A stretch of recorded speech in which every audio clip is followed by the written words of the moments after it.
Olá, meu nome é Marcela Vasconcelos, eu sou médica hemoterapeuta do Instituto Fernandes Figueira, Fiocruz, e vim aqui hoje para conversar um pouco sobre transfusão e neonatologia. Queria inicialmente agradecer muito a Fernanda Azevedo pelo convite e dizer que é um prazer estar aqui para conversar um pouquinho sobre esse assunto com vocês. Então, a gente começa falando da eritropoese, né, do sangue fetal. Então, a eritropoese está presente desde o iníciozinho da gravidez do saco uterino, posteriormente ela se transfere para o fígado e depois para a medula óssea. E o que a gente destaca nesse período fetal? Então, a hemoglobina vai subindo gradativamente, né? A gente percebe assim, dados de 9 gramas por decilitro com 10 semanas, chegando a 16,5, 16,8 gramas de hemoglobina no bebê a termo. Ao longo do tempo, o volume corpuscular médio vai diminuindo, mas quando nasce essa massa ainda é uma massa macrocítica. E a hemoglobina F, que é a hemoglobina principal durante a gestação. Depois que o bebê nasce, inicialmente ele tem uma baixa concentração de eritropoetina. As hemácias têm uma duração menor do que a hemácia do adulto, então durando entre 60 e 80 dias. E a questão da transição da hemoglobina F para a hemoglobina A, essa é produzida já desde 32 semanas da gestação, mas essa transição só vai se consolidar lá depois dos 6 meses de idade, que é quando o percentual de hemoglobina F fica muito pequeno, sendo praticamente totalmente substituído pela hemoglobina A. As principais causas de anemia neonatal, então a gente tem a anemia fisiológica do recém-nascido, que é a queda progressiva da hemoglobina depois do nascimento, ao longo das primeiras 12 semanas de vida. Isso se deve principalmente àqueles fatores que a gente falou antes, então, da duração menor da hemácia, da baixa da eritropoetina e o crescimento plasmático, do volume plasmático aumentado, né, por conta do crescimento. Mas, em geral, isso se resolve sozinho, depois de 12 semanas de vida. Nos prematuros, essa é uma questão mais importante, porque essa queda da hemoglobina é mais acentuada e mais prolongada também. Então, assim, grande parte dos bebês prematuros, principalmente os que nascem abaixo de 28 semanas ou com peso inferior a 1 kg, vão precisar em algum momento de transfusão de algum componente. Outras causas de anemia neonatal, a gente pode citar a doença hemolítica perinatal, que não é o escopo dessa aula, a gente não vai falar de exsanguíneo e transfusão nessa aula, vamos deixar para um segundo momento. Infecções congênitas, como as do grupo TORCH, né? Então, toxoplasmose, rubéola, citomegalo, herpes, enfim, sífilis e outras infecções possíveis. Infecções bacterianas, fúngicas, que também podem acarretar anemia. Deficiência de G6PD, problemas de membrana, né? Então, tipo esferocitose. Então, todas essas são causas possíveis de anemia neonatal. As manifestações clínicas da anemia. Então, palidez, adinamia, redução do ganho de peso, taquipneia, sopro, taquicardia. Então, são essas as principais. E isso vai ser avaliado junto com os exames laboratoriais. Então, hemograma, contagem de reticulócito, cumbi direto, bilirrubina, LDH e outros exames, como eletroforese de hemoglobina, enfim, que possam ser necessários para chegar ao diagnóstico. Os valores de hemoglobina vão variar de acordo com a idade gestacional, né? Então, bebês mais prematuros, hemoglobinas mais baixas, e o bebê a termo a gente espera uma hemoglobina em torno de 16,5. Medidas para evitar essa anemia, então, uma das principais medidas é o clampeamento tardio do cordão umbilical, quando se atrasa o clampeamento em 30 segundos até 1 minuto. Isso evita a anemia nos primeiros dias, então isso tem sido bastante discutido. E outra medida que sempre está sendo apontada é evitar a esfoliação com exames rotineiros. Então, só colher exame quando for realmente necessário e sempre que possível usando aqueles tubinhos pediátricos de menor volume. Os gatilhos transfusionais vão variar de acordo com o quadro clínico e com a idade gestacional ao nascimento. Então, dependendo da doença de base, se o bebê está em suporte ventilatório ou não, e da idade, isso você vai conseguir definir a necessidade ou não de transfusão, embora não haja um consenso nesses valores, isso a gente vai ver no próximo slide. E vários estudos têm discutido estratégias restritivas de transfusão comparando com estratégias mais liberais. E as estratégias restritivas têm se mostrado seguras para os bebês. Então, esse é um outro ponto para a gente levar em consideração. Então, aqui a gente tem, comparando os guidelines ingleses, australiano, canadense e alemão. E aí o que a gente observa é que tem muita diferença, né? Então, se você pega, por exemplo, aqui na semana 2 pós-natal, num bebê fora de suporte ventilatório, a gente vai ter variação de indicar transfusão a partir de 7,5 até 11, né? Então, para ver que isso realmente não é um consenso ainda entre os diversos guidelines. Os testes pré-transfusionais obrigatórios para recém-nascidos até 4 meses de idade são tipagem ABO direta. Ah, posso fazer reversa? Não deve, porque em geral os anticorpos não estão desenvolvidos. Se tiver algum anticorpo ali, vai ser um anticorpo materno. E aí você vai acabar fazendo uma tipagem e achando que tem uma discrepância ABO, quando na verdade o que tem é que ele não produziu anticorpo, e o anticorpo que você pode não estar enxergando ou enxergando o materno. Então isso dá uma certa confusão. Então tipagem direta, tipagem RHD, sempre com controle. Na amostra inicial, realizar pesquisa de anticorpos irregulares, preferencialmente com soro da mãe ou eluato do recém-nascido. Em geral, a gente utiliza o soro da mãe. Se essa pesquisa de anticorpos for negativa, não é necessário compatibilizar hemácias para a primeira transfusão, nem para subsequentes nesse período, porque os anticorpos são, em geral, maternos, né? O bebê, nessa idade, não produz. Então, a transfusão seria segura. Se o concentrado de hemácia selecionado para a transfusão não for do grupo O, você tem que investigar a presença de anti-A e anti-B com uma técnica que vai até a antiglobulina. E se for identificado esse anti-A e anti-B, então de fato você tem que usar o grupo O para evitar o risco de hemólise. E qual a bolsa a gente deve escolher para transfundir nesses bebês? Então, concentrado de hemácia sem hemoglobina S. A legislação fala em que a sorologia tem que ser negativa para citomegalovírus, mas a gente não tem essa rotina de testar para citomegalovírus, então o que se faz é um componente leucorreduzido ou filtrado, que diminui muito a transmissão de citomegalovírus. Deve ser um componente irradiado se o peso do bebê for menor que 1.200 gramas ou se ele tiver sido submetido à transfusão intrauterina. O volume indicado é de 10 a 20 ml por quilo. Na medida do possível, procurar diminuir a exposição a múltiplos doadores. Então, como que você faz isso? Se você tem um conector estéreo, você fraciona aquela bolsa-mãe em várias bolsinhas e vai utilizando as frações da bolsa ao longo da internação.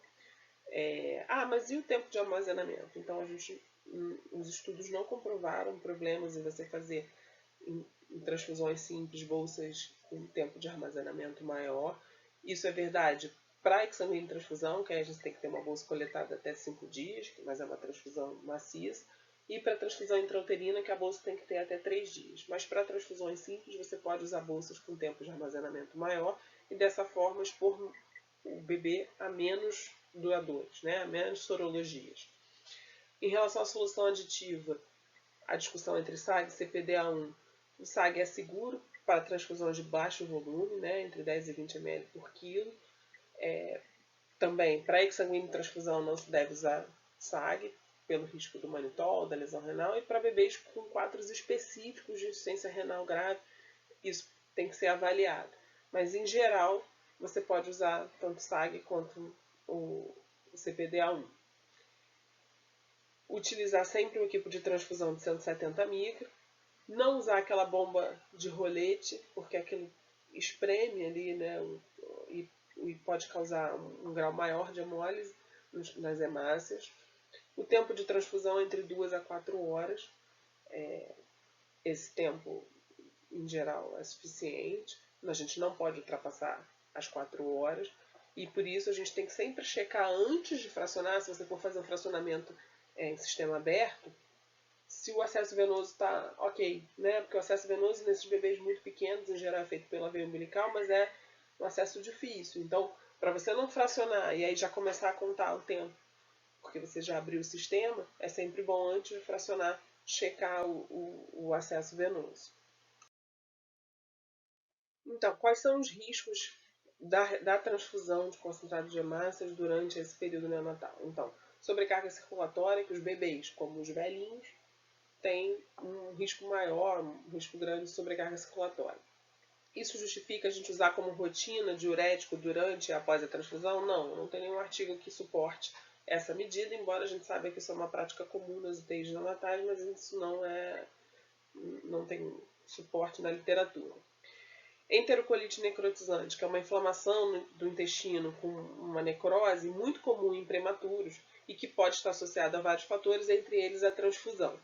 Então, uma das medidas que se fala para tentar minimizar isso é não alimentar o bebê durante a transfusão. Também não foi confirmado por nenhuma literatura que isso de fato protege, mas é uma prática comum nas UTIs. Retinopatia da prematuridade, que seria uma lesão pelo próprio oxigênio. As doenças transmitidas pelo sangue, HIV, hepatite, enfim, que são testadas, mas que a gente está sujeito, como nas transfusões de adulto, por conta da janela imunológica, do período de janela imunológica. As alterações metabólicas, então, hipercalemia, hipocalcemia, então, hipocalcemia por conta de citrato e hipercalemia, a gente tem que se preocupar mais nas transfusões de grandes volumes ou transfusões maciças, né? Então, nas transfusões normais, pequenos volumes, 10 a 20 ml por quilo, isso não é tão importante. Mas acima disso, ficar atento à hipercalemia e também nas bolsas irradiadas, que tem uma maior liberação de potássio. As reações mais comuns nos adultos, tipo reação febril não hemolítica, reação alérgica, são pouco frequentes nos recém-nascidos. E aí vamos agora falar da transfusão de plaquetas, né? Então, é definido como plaquetopenia no abaixo de 150 mil, né?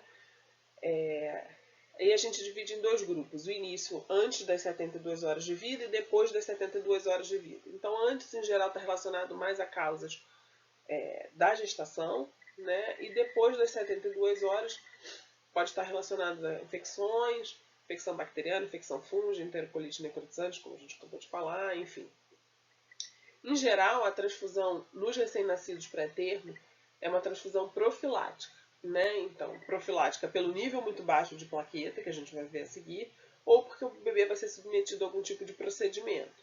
Então, em caso de procedimento, o ideal é que a gente transfunda o mais próximo possível do procedimento, sendo que para grande parte dos procedimentos a contagem de plaquetas tem que estar acima de 50 mil e neurocirurgia acima de 100 mil. Aqui, de novo, naquele artigo que compara os guidelines, falando sobre num bebê estável, você poderia usar como gatilho para transfusão entre 25 e 20 mil plaquetas, e para procedimento invasivo há um consenso de que tem que estar acima de 50 mil. Esse é um artigo que saiu ano passado na New England, que fala que é seguro você utilizar o limiar de 25 mil para transfundir profilaticamente recém-nascidos pré-termos, né? Então, ele compara 50 mil com 25 mil e diz que 25 mil é um gatilho seguro que você pode utilizar, e isso tem mudado ao longo do tempo. A transfusão de plaquetas deve ser isogrupo ou ABO compatível. Em geral, a transfusão é mais rápida, dura de 20 a 30 minutos. 10 ml por quilo é uma dose suficiente para aumentar a contagem em torno de 50 mil, só que a gente sabe que esse aproveitamento vai depender dos fatores clínicos do recém-nascido. Então, se tem infecção, se tem febre, se tem sangramento, tudo isso pode diminuir o aproveitamento da transfusão de plaquetas. E é importante a gente frisar para evitar plaqueta horária, né? Então, plaqueta não é antibiótico e a gente só vai precisar prescrever de forma horária em situações muito específicas e de exceção. Em relação a fazer plaqueta na seringa, a gente pode fazer, mas é importante, como o pH cai rapidamente quando a gente transporta ela para a seringa, então é importante que esse fracionamento seja feito bem próximo ao horário de transfusão, para que não cause nenhum problema no produto. Os riscos relacionados à transfusão de concentrado de plaquetas são muito similares aos riscos da transfusão de sangue, então doenças transmitidas pelo sangue. Soma-se a isso os riscos de trale, né, lesão pulmonar aguda relacionada à transfusão, que estão mais relacionados a componentes plasmáticos, embora possa acontecer com concentrado de hemácias. A plaqueta é um produto muito rico em mediadores inflamatórios, que pode causar algumas alterações, e incompatibilidade ABO, que pode causar hemólise, embora seja um risco baixo. Em relação ao plasma, a principal mensagem é que não deve ser usado como expansor volêmico, né? Ele tem indicações precisas, que são a deficiência de múltiplos fatores adquirida não a congênita, porque, por exemplo, para a hemofilia você vai usar o fator liofilizado, que tem inativação viral e não expõe o receptor. Mas doença adquirida, doença hepática, transfusão maciça, CIVD, PTT, síndrome hemolítica urêmica, deficiência de inibidor da C1 esterase, enfim. Essas são as indicações. O TAP-PTT maior que 1,5 vezes o normal. A dose é 10 a 15 ml por quilo e essa dose pode ser fracionada ao longo das 24 horas. E essa dose é suficiente para aumentar cerca de 20% os fatores. Sempre fazer isogrupo e, quando não for possível, fazer do grupo AB. E aqui a gente vai finalizando, falando da transfusão de crioprecipitado, que tem como indicação a hipofibrinogênemia, quando o fibrinogênio está menor que 100, e a deficiência de fator 13. A dose é 10 ml por quilo e também deve ser feita de isogrupo ou ABO compatível. Queria agradecer a atenção de vocês, dizer que a gente está disponível aí para dúvidas, que vocês podem postar, e no próximo slide tem as referências dessa aula, ok?